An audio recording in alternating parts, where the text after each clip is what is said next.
Congresso Nacional aprovou 27 projetos, um total de 27,1 bilhões em créditos adicionais ao orçamento. Créditos adicionais são aqueles créditos destinados a suplementar, a colocar mais recursos em programas que já existem, que já estão previstos no orçamento. Na prática, os programas dos ministérios recebem dinheiro adicional ao que foi previsto na proposta orçamentária. A maioria desses projetos foi aprovado em bloco pela Câmara dos Deputados e pelo Senado Federal. Só foi a voto, e apenas na Câmara, o PLN 3020, que destinou 6,1 bilhões basicamente para programas de infraestrutura. 307 deputados votaram pela aprovação do projeto e 126 votaram contra.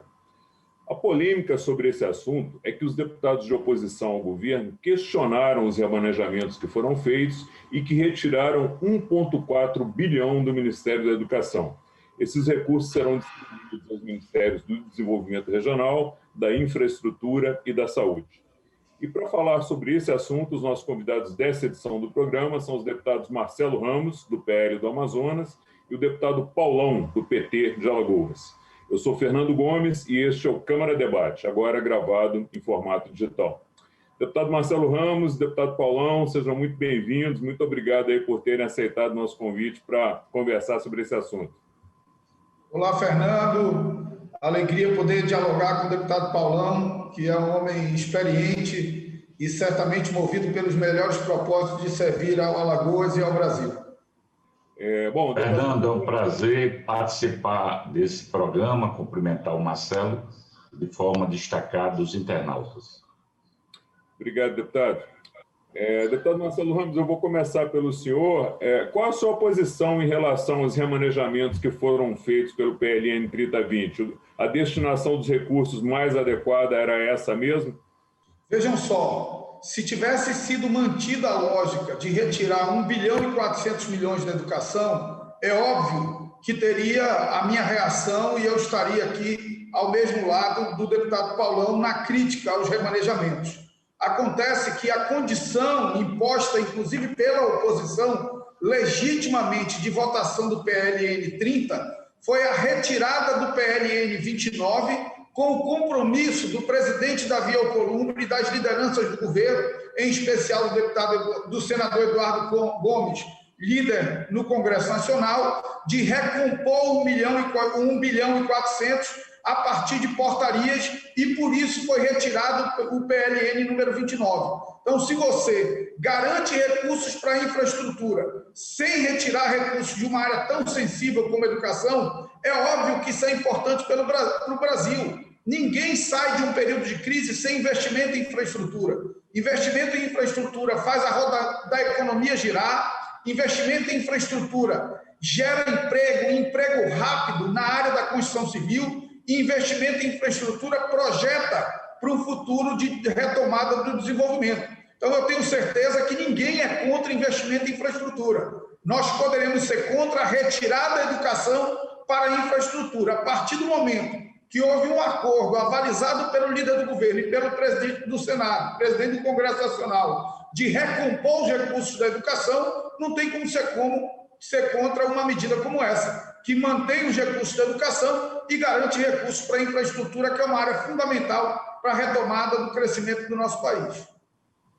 Okay. Deputado Paulão, vamos ouvir o senhor agora. Eu faço a mesma pergunta. Qual é a posição do senhor em relação aos remanejamentos desse PLN? E pedir também que o senhor considerasse essa última fala do deputado Marcelo sobre a proposta do governo de voltar com esse recurso para a educação tão logo o PLN 29 seja apreciado. Fernando e Marcelo, veja bem, primeiro você teve na abertura, Fernando, deu ênfase ao corte que o governo fez no orçamento de 1,4 bi para as universidades e institutos federais. Aceitar isso é você colocar por terra a educação pública gratuita no Brasil, principalmente na universidade. É um foco que o presidente Bolsonaro elegeu, eleger como inimigos principalmente as universidades federais, que é um segmento importante do pensado contraditório do Estado Democrático de Direito. Esse foi o grande nó, inclusive a oposição estava em obstrução. É verdade que houve por parte do presidente do Congresso, no caso do Senado, né, e Congresso, Davi Alcolumbre, no sentido de preservar os recursos para a educação.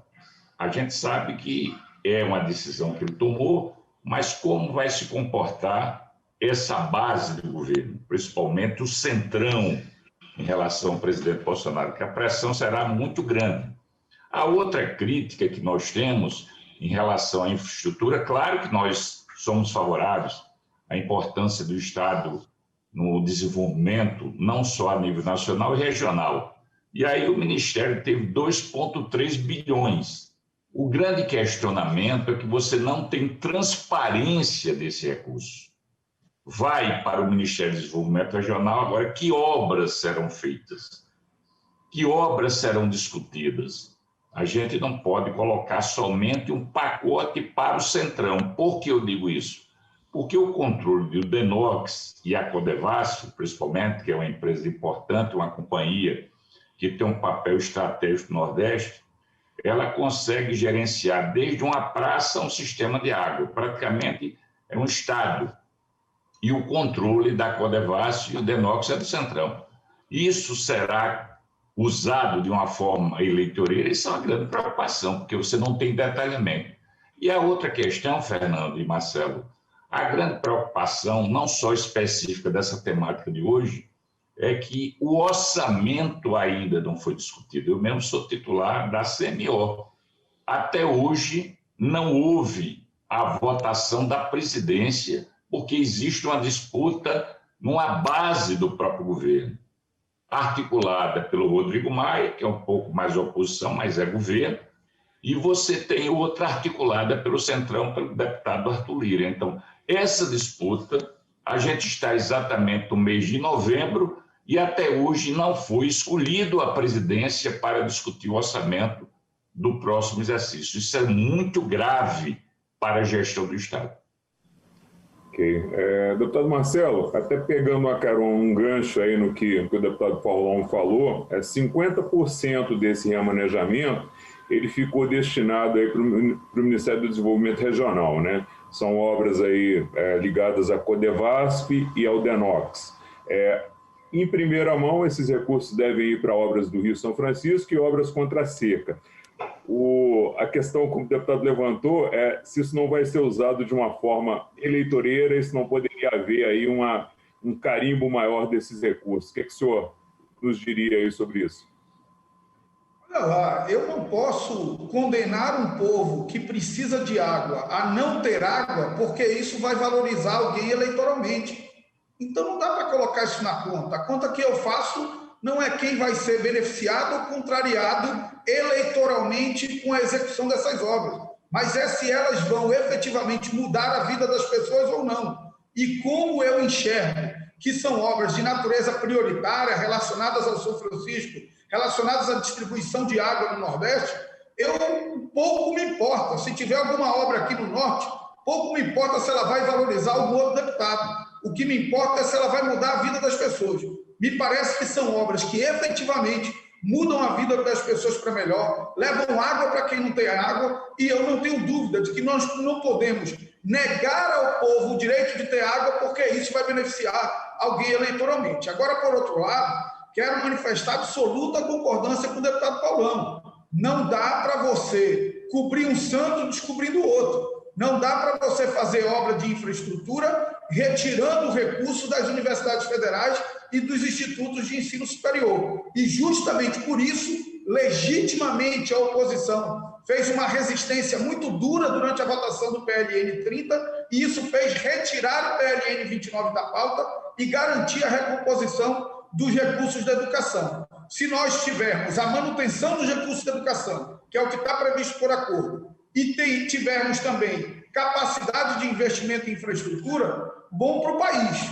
A questão eleitoral é uma questão que eu acho que fica menor diante do desejo de servir as pessoas. Eu entendo todas as preocupações, quero também avalizar a preocupação do deputado Paulão em relação à comissão mista do orçamento, e mais do que avalizar, Paulão, eu acho que eu, você e todos nós precisamos fazer um apelo ao presidente da Câmara, aos líderes partidários, ao líder Arthur Lira, é preciso colocar a responsabilidade com o Brasil acima das disputas internas da casa.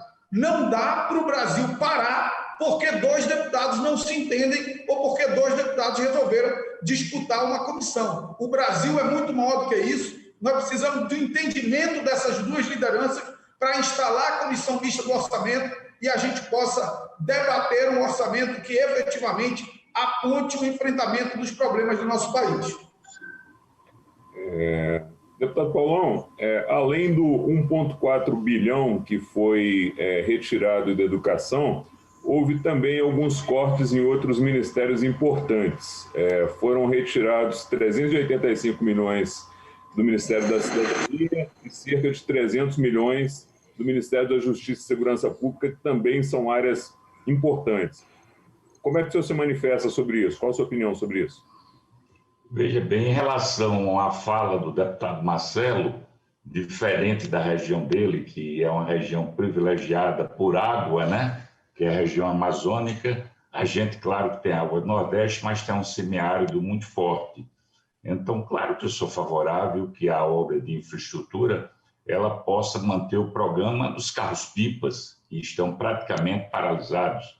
Eu sou favorável que tenha o prosseguimento do programa de cisternas, a primeira cisterna, a segunda água, né, que é a primeira 16 mil litros, a segunda em torno de máxima de 40 mil. Sou favorável que obras estruturantes, a exemplo da transposição do Rio São Francisco, que estão paralisadas as suas atuações, porque falta o custeio para pagar energia, que dê prosseguimento. Não sou o contrário. O que a gente tem que ter muita prudência é em relação ao acompanhamento. Essas obras têm acordo. O problema é que existem outras obras que não tiveram até agora transparência e muitas vezes ela não dá resposta às necessidades de uma região como o Nordeste, que tem a maior densidade demográfica e tem um semiárido muito forte com a contradição social. Em relação à tua pergunta, Fernando, sem dúvida nenhuma, o corte de direitos humanos, a gente está atravessando o momento da pandemia, né, que o Brasil e o mundo foi atingido. Tem um programa de auxílio emergencial que foi aprovado nessa casa, importante, no Congresso, mas a gente está atravessando o cenário político onde haverá agravamento da parte econômica, e você é um especialista nessa área. Então, essa rede, essa malha social, ela tem uma capilaridade importante e a vulnerabilidade que existe em relação ao programa de direitos humanos. É um programa, inclusive, um orçamento baixo em relação a outros ministérios, que houve um corte. É uma prova que o Bolsonaro ele não tem nenhuma ligação, nenhum amor, nenhum compromisso em defesa da dignidade da pessoa humana. Deputados, o nosso programa já está chegando ao final. Eu pediria aos senhores aí que usassem esse último minuto para suas considerações finais sobre o assunto e qual a expectativa aí de cada um dos senhores em relação ao desenrolar dessa questão envolvendo o Ministério da Educação. Esse 1,4 bilhão volta realmente em breve no PLN 29? Bem, primeiro eu quero dar um voto de confiança ao presidente do Congresso Nacional, ao líder do governo, senador Eduardo Gomes, e, acima de tudo, a própria oposição, que foi quem, já disse, democraticamente reagiu a essa proposta e avalizou esse acordo. Tanto que a oposição votou contra o PLN 30, mas não fez obstrução no PLN 30, justamente por conta do acordo relacionado ao PLN 29. Então, eu quero dar um voto de confiança, acreditar que o orçamento das universidades e institutos será recomposto, o que é fundamental para o desenvolvimento do Brasil. Ninguém sai de uma crise sem obra de infraestrutura, mas também ninguém sai de uma crise desmontando a educação para fazer obra de infraestrutura, e por isso é tão legítima a fala do deputado Paulão. E, no mais, terminar fazendo um apelo para que as lideranças partidárias da Câmara, do Congresso Nacional, se entendam, coloquem o interesse do Brasil acima das disputas internas da Casa, possam instalar a Comissão Mista do Orçamento, para que democraticamente nós possamos estabelecer as prioridades para o Brasil superar esse momento tão difícil para a nossa gente. No mais, a alegria de poder dialogar com alguém que eu tanto respeito e admiro como o deputado Paulão. Obrigado. Deputado Paulão, por favor. Fernando, primeiro agradecer a você, toda a produção da TV Câmara, e colocar também em debate o Marcelo. Marcelo é um quadro político importante, e eu comungo com ele, primeiro, que a gente tem que ter um acordo, um pacto entre a gente, defender a educação pública, principalmente das universidades, institutos federais, que está um corte acima de 1 bi, né? Inclusive fazendo um apelo a ele, antes da entrevista oficial, que ele vote, nesse momento ele irá votar, principalmente mantendo aquela raiz do movimento estudantil. Ele foi um jovem aguerrido, e nessa área ele continua. E a gente espera que extrapole a oposição, Fernando, porque como a gente tem 160 votos, do total de 513, é necessário a gente estabelecer e romper a bolha dos partidos, manter o acordo que foi definido pelo presidente. Espero que ele honre, né? Acredito, porque senão a gente não estaria no parlamento, mas se por acaso tiver rompimento, a gente espera que a gente consiga quebrar o paradigma que a defesa das universidades e institutos federais não é uma polarização entre esquerda e direita, é uma defesa da cidadania, é uma defesa do povo brasileiro. Então, eu fico muito feliz de ser entrevistado por você e, principalmente, participar do debate com Marcelo Ramos. Um abraço a todos os internautas do Brasil. Obrigado. Deputado Marcelo Ramos, deputado Paulão, muito obrigado aí pela participação dos senhores no programa, muito obrigado pelo debate de altíssimo nível e a gente se vê aí em um próximo Câmara Debate. Eu sou Fernando Gomes e essa foi mais uma edição do Câmara Debate. A você que nos acompanha, muito obrigado pela audiência, um forte abraço e até a próxima.